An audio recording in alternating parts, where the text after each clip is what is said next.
It's been a while since I uploaded a video. I've just been going through it. So with isolation and everything, I'm on day 21. And I've just been overwhelmed with a lot of things, life and work and getting all my reading done for the BookTube prize. And I had to cut something out, and unfortunately YouTube videos was that for me. Right now, just being at home with my family and stuff, it's really hard for me to get kind of content up and find time where my space isn't being shared with my entire household. But I really wanted to make this video today because the results for the Octafinals just went up, and I'm so excited. If you haven't seen the results already, I'm not going to spoil them here, but I will link the BookTube prize video down below so you can see which ones made it. But I am going to go through and give you guys kind of a quick synopsis of my ratings and how I rated the books. Just so that you guys can get an idea of my journey and how it went and why I rated things the way I did. So, I want to preface this by saying that I had a really difficult category, and 5 out of the 6 books I would recommend to anyone. And I'll probably do more in-depth kind of rabbit hole reviews with some of them, but they were all really, really good. I'll go through how I chose my top 3, but I do want to preface that by saying that by no means are these rankings from like the best to the worst. It's like the best to the better. So keep that in mind. It was a really difficult group to judge.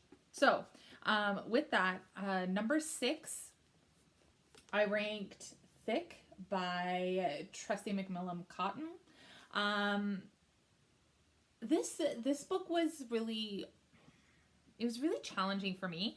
I really struggled to understand what I was supposed to take away from it. So I went into it with a really open mind, obviously coming from a very different like life than Tressie went through, and so I was really hoping to gain some insight to her background and her culture and you know, what it's like to grow up being a Black woman in America, because I can't even like wrap my head around it because it's so far removed from my upbringing. So I was really hoping for some perspective and some insight, and I found it really difficult to gain insight. I found that her essays were very kind of polarizing towards white people, and this is the thing that I'm struggling with. I don't know if that is the point, to make white readers feel the way that maybe Black women felt or feel. If that was the goal, I would say she did a really good job. Like, I felt that there were lots of times where I felt really misunderstood reading the book. She has one specifically, like, Know Your Whites, and she talks about knowing different behaviorisms of white people, which I think is fair. Like I said, I can't put myself in her shoes, but I just found it really challenging to kind of get on the same page because she didn't really give me anything that made me feel welcome.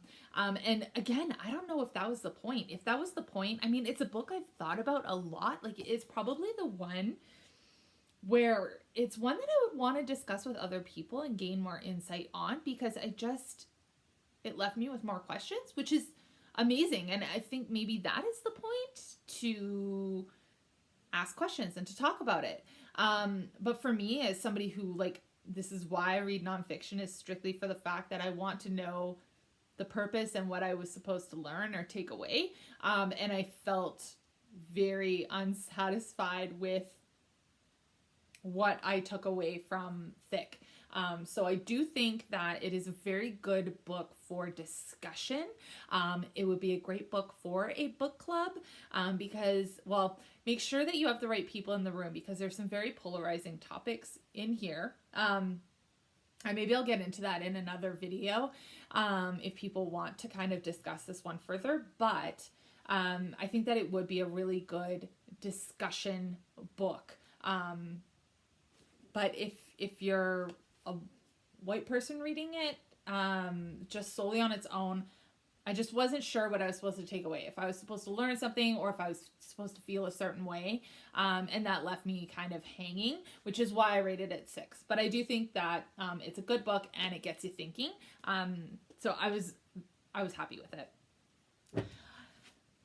Number 5, I rated She Said by Jodi Cantor and Megan Twohey. This one was really tough. I read this one second, and it was actually at the top of my stack up until like last night. I really enjoyed this book a lot. And then I watched Bombshell, and it's kind of very similar-ish. So if you haven't watched Bombshell yet and you enjoyed this book, I think that you'll really enjoy Bombshell. The reason why this one got ranked a 5 is strictly because there's another book in the group, Catch and Kill by Ronan Farrow, that followed a same storyline. And when I compared the two, I loved Ronan's book a lot more than I liked Jodi and Megan's.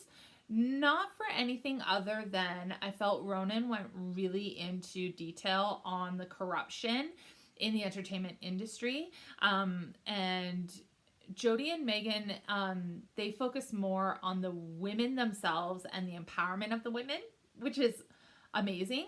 Like I said, there are no bad books in this group. But if I had to choose between the two, I really enjoyed learning about the corruption, and I'll talk about that book more later. So if I had to have chosen between the two, and I didn't want to put both in my top 3, both did end up moving forward, which I'm super happy about. But I didn't want to put both in my top 3 because I felt that they were so closely aligned on the storyline that I really wanted to keep 3 unique books in my top 3. So I did bump She Said down as of like literally last night or the night before last, Sunday night. So I bumped it down because I wanted to have a more individualized top 3. So it's an amazing book. Definitely highly recommend it. I really enjoyed it. Okay, the last book that I read, and I literally locked myself in a room all day Sunday to read it, was In the Country of Women by Susan Straight. Oh, here we go. That's a better one. This book, I ended up rating number 4 in the pile. Reason being, the first half of the book, I was really lost on who she was talking about, when she was talking about them, who they were in the family. And I found myself losing my reading path really easily because I would be like halfway through a paragraph and I wouldn't realize who she was talking about. The one thing that could have improved this book would have been a family tree in the front or in the back that I could have just referenced so that if I found myself getting lost, I would be able to kind of circle back. By the end of the story, I was really happy with how it rounded out, and I was really happy with the lesson that it taught me just about the importance of family and kind of having your community, right, to raise your kids, and that's really important to me. And I really actually ended up enjoying this book a lot. But the first half was very confusing for me. And I don't know if maybe I was just getting distracted or what, but that was why this one got bumped down to the bottom half, and it didn't make my top 3. So rounding out my top 3, I have The Five by Hallie Rubenhold. So this book probably would have been lower, just based strictly on enjoyment. But like I said, I didn't want two similar storylines in the top three, so that's why She Said got bumped down to the lower half. Otherwise, this one probably would have been in the lower half.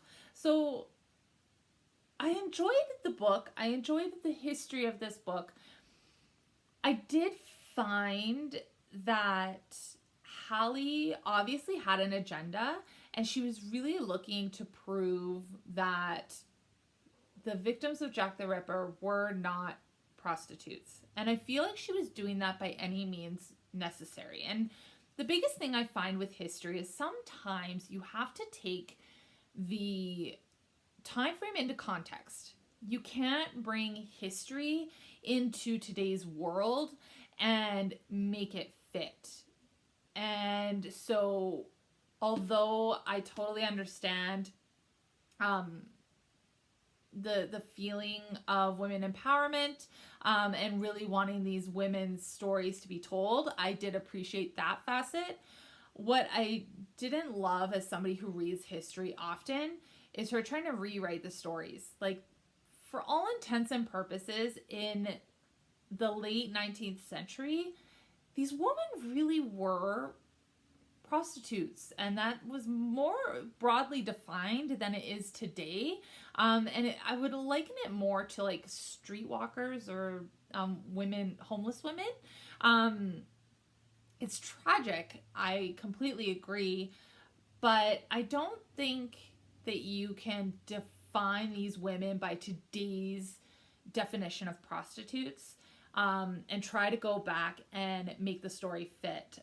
So I think the approach to the book, I loved the topic, and I loved learning about their stories, but I just felt like it was very underlaid with her trying to almost make them martyrs of kind of. I did enjoy the content and taking that kind of with a grain of rice, but between this one and In the Country of Women were the ones that I toggled with on Sunday of which one I would put in my top three. I did end up with the 5 just because I am a little more drawn to history, and it would probably have been one that I would have picked up, and it would be one that I would recommend more so than In the Country of Women. But they both had their flaws, and I certainly enjoyed She Said more than both of those. But like I said, with my voting, I really wanted to keep my top 3 individual storylines, so that way you were getting kind of a good mix of content.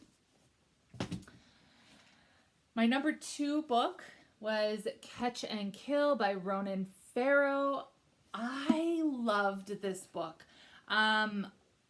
I was so into it. I loved Ronan's writing. I found it really compelling.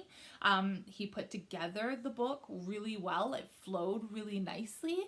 There was a little bit of mystery in there. It was really, really enjoyable to kind of learn about the corruption and about the amount of like red tape he hit in trying to get his story out about Harvey Weinstein, and kind of all of the entertainment culture of buying women off and shutting them up, and him really advocating for those stories, and the journey that he went through.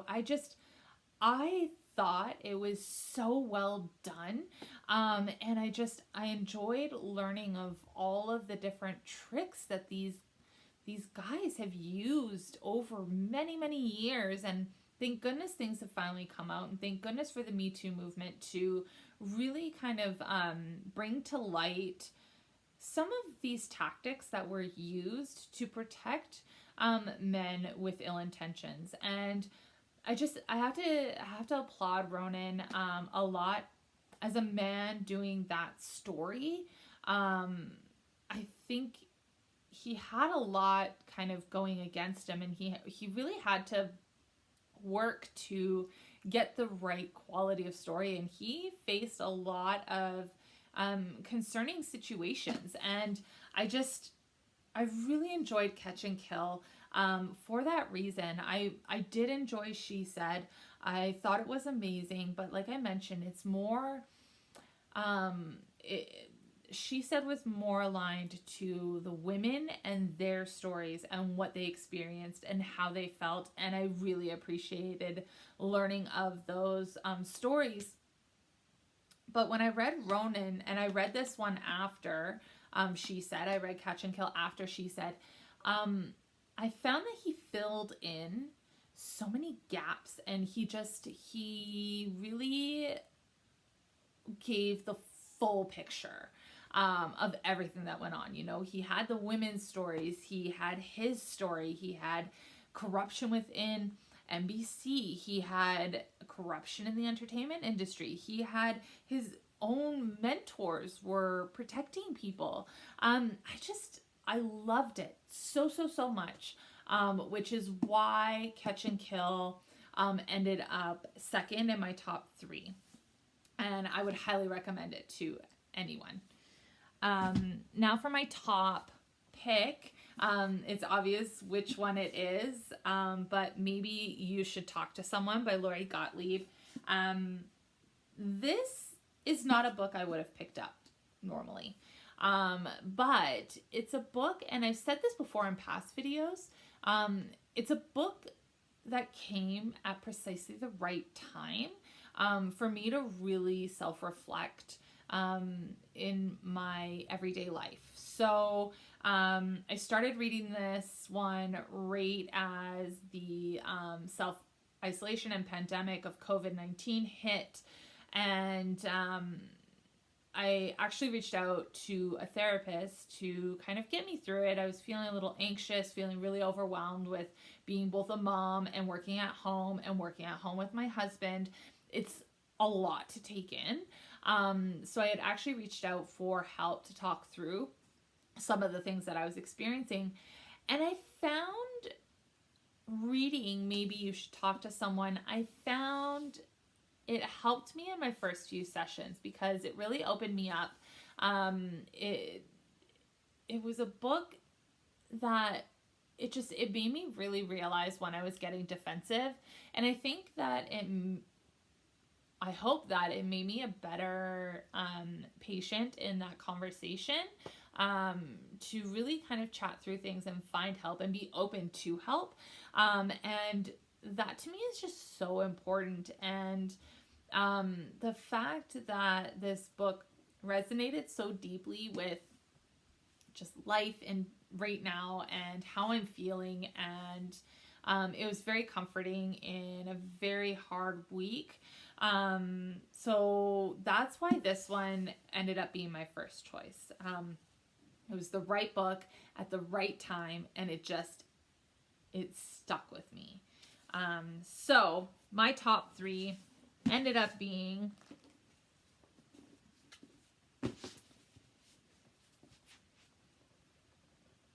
and I'm happy to say that 2 of the 3 made it to the quarterfinals. So I'm very happy. Both Catch and Kill, Maybe You Should Talk to Someone, are moving forward because I just think they're wonderful books, and I hope that whoever is judging them next round really enjoys them as well.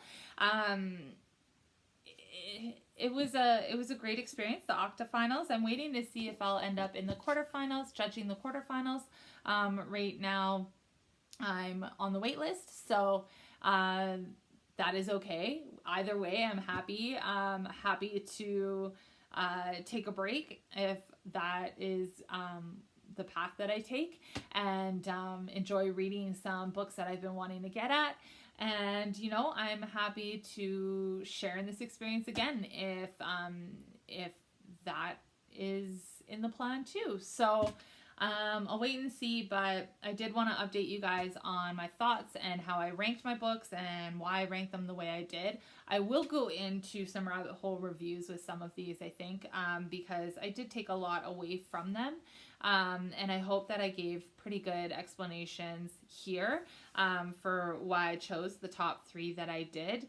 But I am so happy that She Said move forward, because that was one of my favorite books in the pile. So Any thoughts, any comments, I look forward to them. I look forward to seeing everyone else's kind of debrief videos. I'll be updating my Goodreads as well with all of my reviews now that everything has been shared. Yeah, I'm excited. Excited to see what happens next. And I'll talk to you guys soon. I'll start making videos again soon once things kind of slow down a little bit. But bear with me and stay safe. Stay well. I know that we're all going through it. I'm going through it too. Look out for you. Okay. Talk to you soon. Bye, guys.